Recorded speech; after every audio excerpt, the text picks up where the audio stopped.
name's Michael Reno Harrell, and I'm sitting here with my old friend, and I do mean old, Tommy Edwards. We're at his home in Pittsburgh, North Carolina, and I think you and I must have met sometime in the early '60s somewhere, probably Union Grove or I don't know. Federal prison. Federal prison. You were on work release, I remember, when I was there. So that's when you get to go out and play. That's right. You get to go out and play. We have a lot of friends in common. Tommy comes from what I call the hippie bluegrass culture around Chapel Hill, North Carolina. True.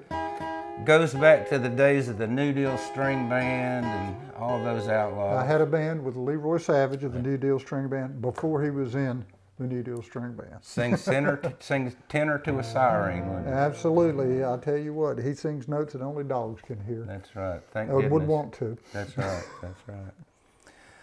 What kind of music was in your house when you were growing up? Well, it was my mother played piano and did popular music of the day. I remember we had one of those piano stools with the seat that lifts up. Oh yeah. And we had some of the Great American Songbook songs in there, and then things like an Eddie Arnold song or a Perry Como song, or songs like that. Popular songs on the radio in the late '40s, early '50s.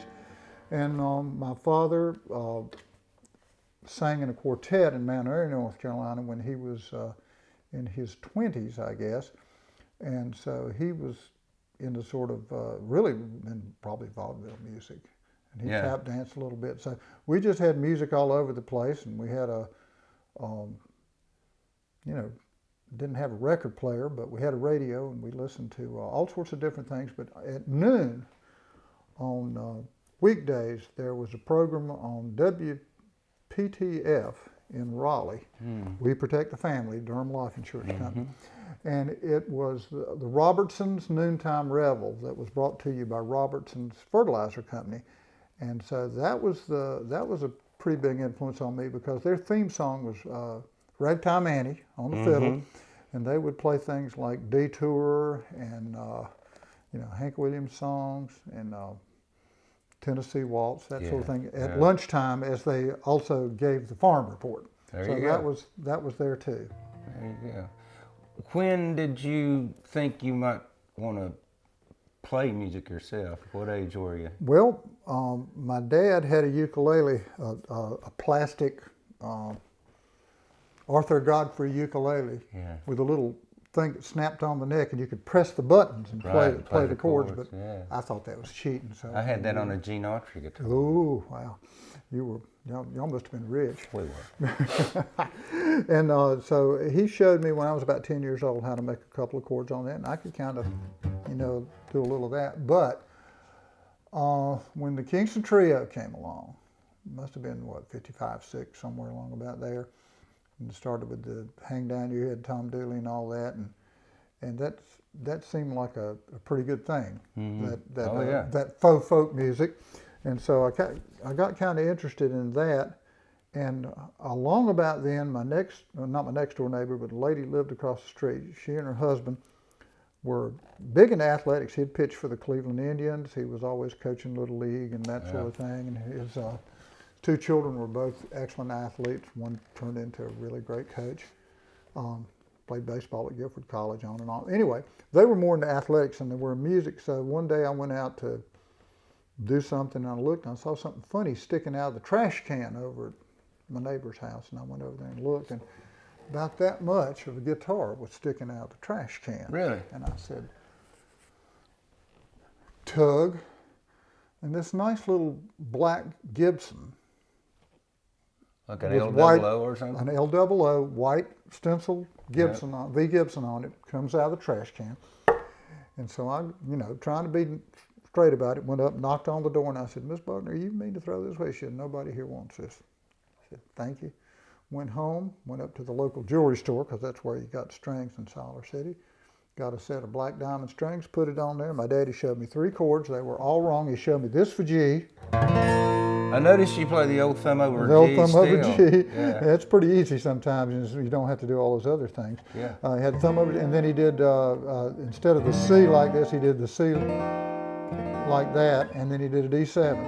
Of course, the 7th for the 5 chord. Yeah. So I sat there for a few minutes and I thought about one of the Kingston Trio songs that Jesse James was a lad, he killed many a man, he robbed the Glendale train. I said, Got I it. sat there and played that thing till my fingers bled. Yeah. And I've been hooked ever since. Yeah. Now, didn't you start out playing the banjo? Well, shortly after I got this guitar, I had an accident with a World War II Japanese officer's sword with a friend of mine. Oh yeah. And then Playtime. yeah, we were fooling around. I whacked him across the back of the hand, I think. But he really wanted that sword, so we did some trading this back and forth. But anyway, he ended up for a while with that guitar, and I got an old banjo and started learning to play that. And so for a while, I played a lot more banjo than I did guitar. When I was in college, I was a banjo player. So when you started out playing banjo, were you aware of bluegrass music, or you just playing folk for about music? 15 minutes, it was the Kingston Trio and Pete Seeger, and then I heard Earl. Yeah. It was all over. Yeah, we were disciples of the Monroe Doctrine by then. Same thing happened absolutely. to me. Yeah. Really? Yeah. Oh yeah. Yeah. We in Siler City, we were privileged to get the Lester Flatt and Earl Scruggs, Martha White TV show on Monday night on one station and on Saturday night on another station. So I could watch on Saturday night, and if it was Earl was playing something I really wanted to work on, I could get the banjo out, and when it came on again Monday night, and I could sit there and try to figure out what I was doing. So when I was in college, when I had the band with Leroy in 1964. What was the name of that? I was a banjo player. It was called, we had two bands. One played folk music and one played bluegrass. And the bluegrass band was called the Highland River Boys, and the folk music band was called the Highlanders. There you go. And Leroy was in the Highland River Boys, but he wasn't in the Highlanders because he wasn't as folky. And Leroy was already at that time starting to do Bob Dylan songs. We were doing them with banjos and guitars and things like that.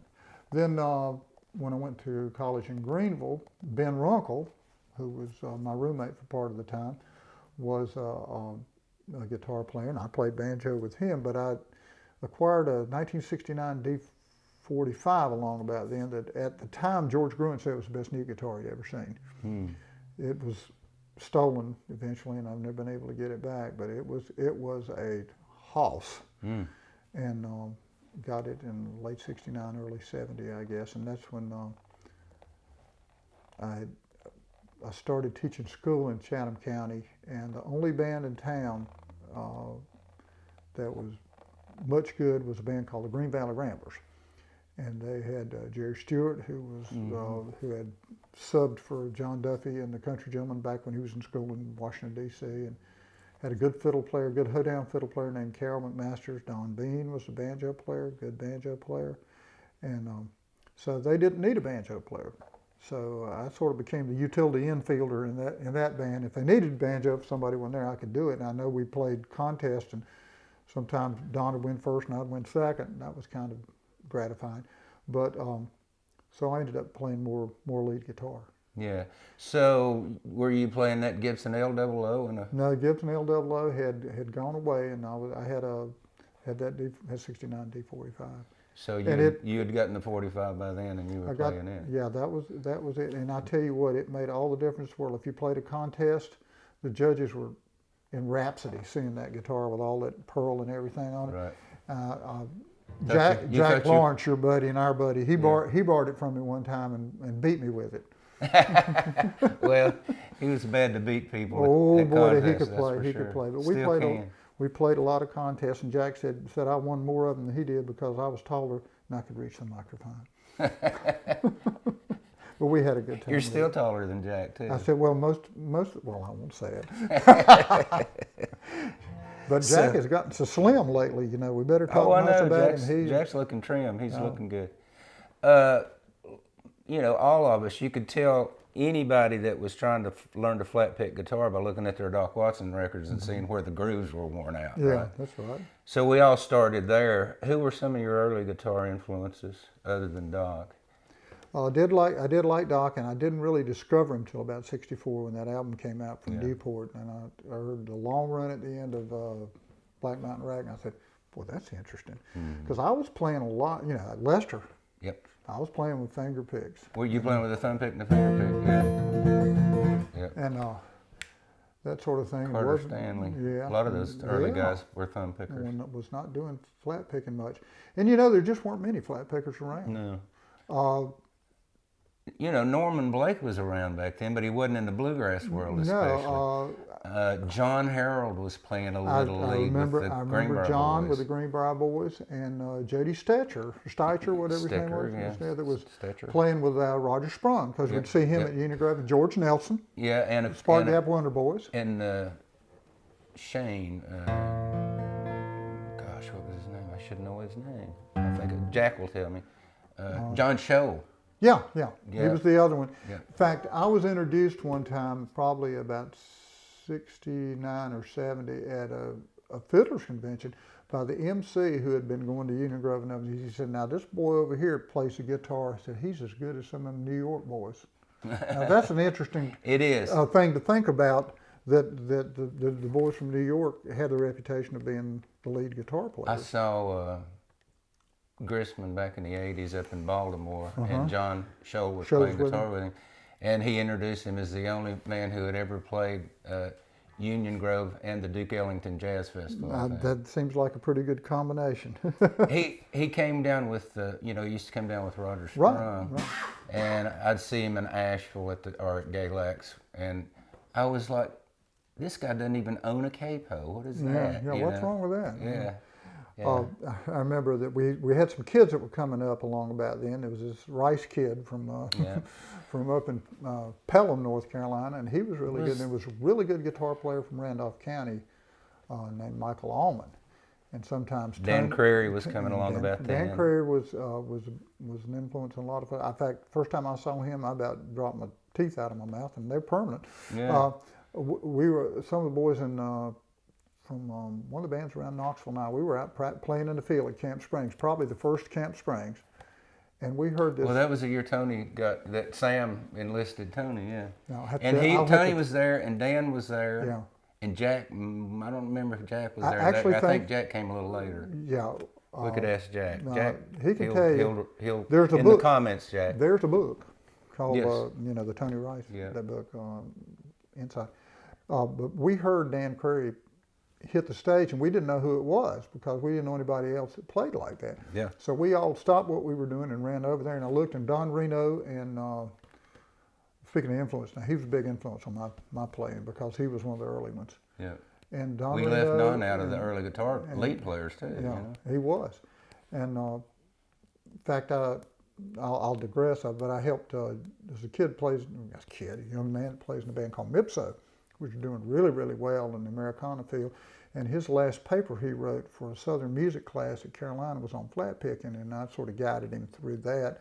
And we went from, Arthur Smith, right. Don Reno, to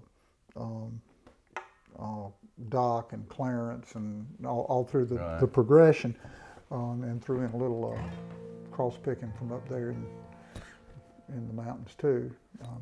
Mr. Shuffler. Yep. But we can't forget George Shuffler. No, but the long and short was that year Dan made a big impression on everybody, and a lot of people don't remember that Dan was the first one that did the Freeborn Man thing and did all the fancy playing part of the work, and that Tony picked that up because when he went with the Bluegrass Alliance, that was one of the things he had to do.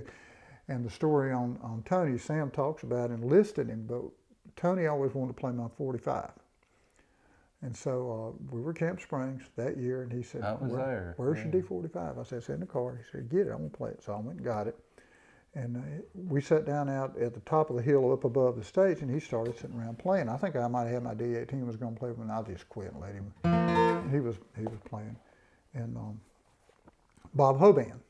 Yeah, Bob Hoban. Came band, who was playing with Bluegrass Alliance. He said, came over and said, who's that? I said, his name's Tony Rice. He says, you play with anybody? I said, I don't think he plays with anybody now. He said, can you sing? I said, yeah. I said, he used to play with Garland Shupin and Mr. Sipe and Ronnie Prevette, that band. I said, he's pretty good. He's a good player. He said, well, what if he wants a job or something? I said, I don't know.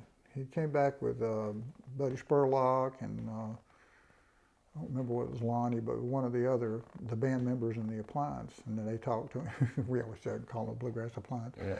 But he came back with the other guys and started talking to him. And Sam, I think, had already been talking to Tony in private, but as Sam once said, he didn't realize being the new member of the band, he wasn't entitled to hire anybody. Right. but it worked out that he went to work for that year. He went to work for a year with the Alliance, and then the next year he came back and was going to play with the Alliance and J.D. Crowe. I guess that was 71, something like that. 70, I think. Yeah. 69 was the first one. Yeah, okay, it was probably 70 then. And so we all got together at He's Not Here, a place in Chapel Hill, and just had before the festival started, some of the Bluegrass Alliance folks, Ebo, Ebo Walker, my band, the Bluegrass Experience, and then Leroy and the guys didn't have the Needle String Band anymore, but they had a band called Gray Eagle or something like that. For Frank and those, and Garland Shippen was going to try out for the guitar job because Tony was going to leave. He asked if I could, borrow the 69 D45. I said sure. And he got there and he decided to play a Gibson somebody had, and so the long and short of it is we all played some music that night with each other and this sort of thing. And after they got through, when we were getting ready to go home, Ebo came over and said, "You reckon you could come by the bus tomorrow? You coming to Camp Springs?" I said, "Yes." "You reckon you come by the bus?" He said, "We're losing our tenor singer and guitar player." I said, "You might want to talk to us about that." And I said, "I'm in the National Guard. I'm a school teacher. I got a good band." I said, I don't need to do that." And about 6 months later, they broke off and formed a Bluegrass Revival. Yep. But that was not what I needed to be doing at that point in my life. But it was nice to have been asked to at least talk about it. Yeah. You're also a songwriter. Now, we did. Who are your songwriting influences? Chuck Berry.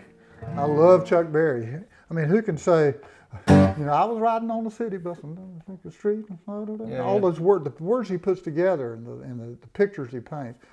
Bob Dylan, of course. And then I like a lot of folks like Don Gibson and Hank Williams and the country writers that can just, tear your heart out with just a line, Yeah. So, and I'm a storyteller. I always, Edgar Allan Poe and O. Henry, they help me write songs. Yeah. I like a little twist at the end, that sort of thing. When did you start trying to write songs? Probably the first song that I ever wrote, anybody paid, now Jerry Stewart, the mandolin player from Siler City, he's a good songwriter. He wrote songs that were recorded by the Country Gentlemen, by Country Cooking and people like that. Sam Bush, Sam's recorded one of his songs. He was writing songs, and so he was always supportive. Right. And so when we first started, 71, we started the Bluegrass Experience, and we actually were playing in other combinations before that. And so I began fooling with it a little bit, but the first song that I wrote that anybody paid attention to was probably around 72 or 3.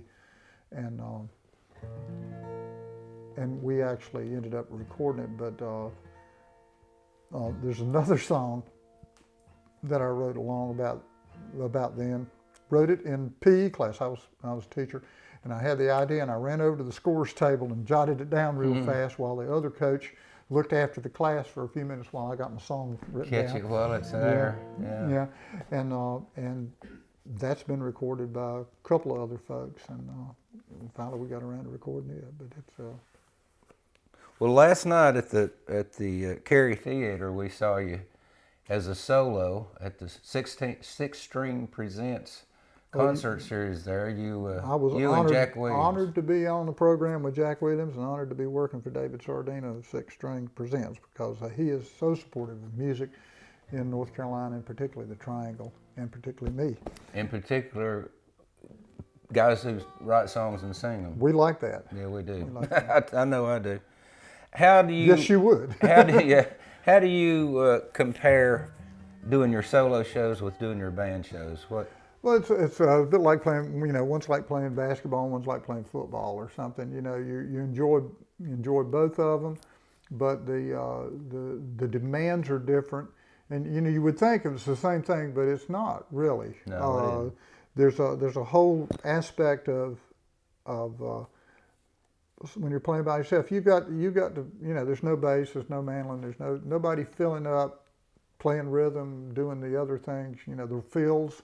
That totally all, different that guitar all has style. to come out. That all has to come out of your right and left hand, and then the other thing is being able to choose what you do and how you do it. And you know about that is that you know if you're doing your own songs, you get to do the ones you want to. It's not you don't have to do what the rest of the band wants. So to you're still active in both worlds, right? Yeah, I play banjo and mandolin with the Leroy Savage band still.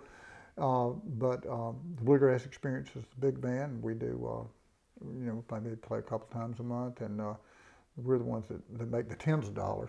And and then I have a really good, sometimes 3, sometimes 4-piece band, I think, called Carolina Lightning, which features Rick LaFleur, who's a great banjo player from Canada. Don't play with your microphone. I'll try. Well, I'm so concentrated on this. What's around my neck? I thought it was my tie. And and then we have a good fiddler named Stephen Fraley who plays with us, and bass player's Alice Incone. And singing with playing and singing with a woman gives you a chance. I have a high voice, so I can get on up there and she can get above it. That's and then great. I do a lot of duo work with a woman named Linnell Davis, who's a wonderful singer. So I just have the best time in the world. And you own an antique store here in Pittsburgh. Yeah, I call it Edwards Antiques Art and Music because it's got a little bit of everything in it. Well, it Really, does. we're just recycling stuff right, left, and sideways. We were just in there. It's an amazing collection of Well, thank interesting you. stuff, and he keeps. It's the first antique store I walked into that has a whole world of great guitars and mandolins and banjos and Well, thank basses. So you've been an instrument collector and trader, obviously, for a good while. Started back in the 1960s. Yeah. I used to, buy and sell things with George Gruen, and Yep. I'd find something, and he'd have something I'd want, we'd swap. And Blaine Hampton, who runs Greenville Guitars in Greenville, North Carolina, who every year or two, he's the #1 Martin guitar dealer in the state. He has a wonderful collection of instruments, and we were in school together in Greenville at East Carolina, and so I kind of got him started, and so he helps me with my habit. I hear you. Tell us about this old Martin. What is it? This is a 1939 D28 that's been worked over pretty strongly over the years, but it's mostly there though, and I really love to play this guitar. I've had several guitars that I dearly loved, and this is one of them. And it's been my standard guitar for several years, and it's had a few little problems, a little glue giving out, that sort of thing. Who does your lutherie work? Mostly these days, I try to get Ben Runkle to help me some because he was my roommate, but he's slowed down. And there is a gentleman in Randolph County whose name is, I joke about his name all the time, so I have to be really careful. His name is Gerald Hampton, runs Uwari Guitar Shop. He builds guitars. He's built guitars for Tim O'Brien, other folks like that level. And he is kind enough to do most of my adjustments and things like that. And he's repaired this for me, and we're hoping it's going to hold up. He's a mandolin player. Sounds great. Well, look, and it's got character for sure. Well, if you want to beat up guitar, I got one. I've got a 44 D18, makes this thing look shiny, but and a 41 that I play a lot. So those are the three. What kind of strings do you like? I use most of the time I use Diodario medium phosphor bronze. These are Diodario light phosphor bronze because I didn't want to put too much stress on this new repair. Well, it sounds great with light gauge strings, I'll tell you that. What kind of picks do you use? What gauge? 100 millimeter Wiegans. Yeah, with the holes. Yeah, I like them. For grip. I can hold on to them because sometimes I play fast. Yeah. Guitars. Show them the back of it. Flip her over there. Looks great. The neck, all the finish is gone. Feels like a pool cue. Perfect. There you go. Yeah. Yeah. Yeah, that's the way you want them. You don't want anything catching your hand when you slide. If you should need to go up there. Well, it's been great being here with you. Well, great to see you again. Great to see you again. I don't My know pleasure. how long it's been, but a long time. But It's great it to won't see be you, as long Tommy. next time. I hope not. I've been keeping up with you. Jack Lawrence keeps me posted on all the plays Jack's he used to do with him. You live over there kind of close to him, don't you? I live in Morganton, which is where the state yeah. mental hospital is. You know, Yes, people told me I'd I wind up understand there. that. Let's see, that's Governor Cherry Hospital. Is that Yeah. one? Yeah. My wife's Or family, was that actually, the Broughton. The Broughton. Okay. I couldn't remember which one of the He was governor's a governor. families. I tell you what, why don't you sing us one of your great songs and we'll say goodbye. It's Okay. great to see you. Thanks for having us. Thank you. I'll do. Jack Lawrence wrote the.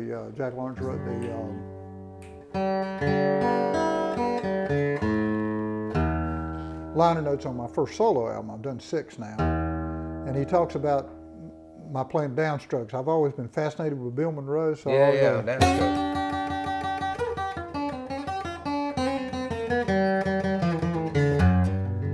Yeah, man. And so this kind of guitar works for that. But the song is called "Cold Frosty Windows," and that's the first one I wrote that anybody else recorded.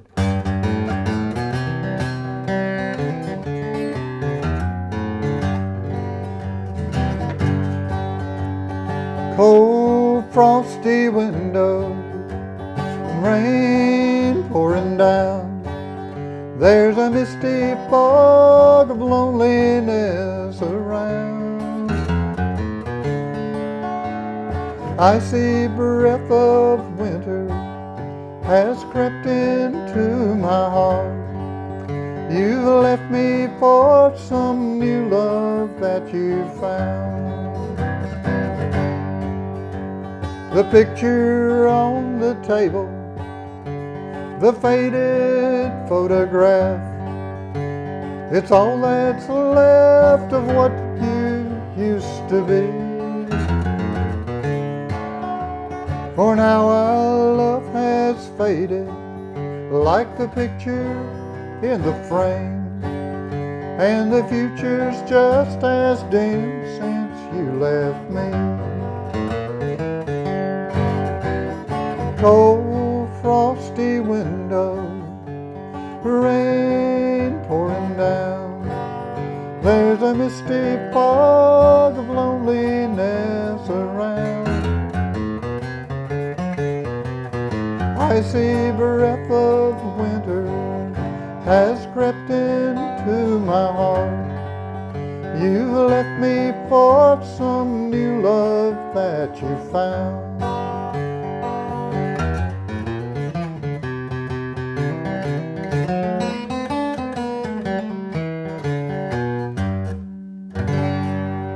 Great tune. Great sound. There's more to it than that. But Great that's sounding enough old for guitar, you. man. It's Well, a thank boomer. you. I love to play it. It plays just as smooth as butter. It does, man, and it sounds like $1,000,000. Thanks again for having us into your house. Thank you for coming. Great and to it's see you. great to see you all, and And look forward to seeing thank you all for that you're watching doing. Mostly Acoustic. This is extremely acoustic. See y'all.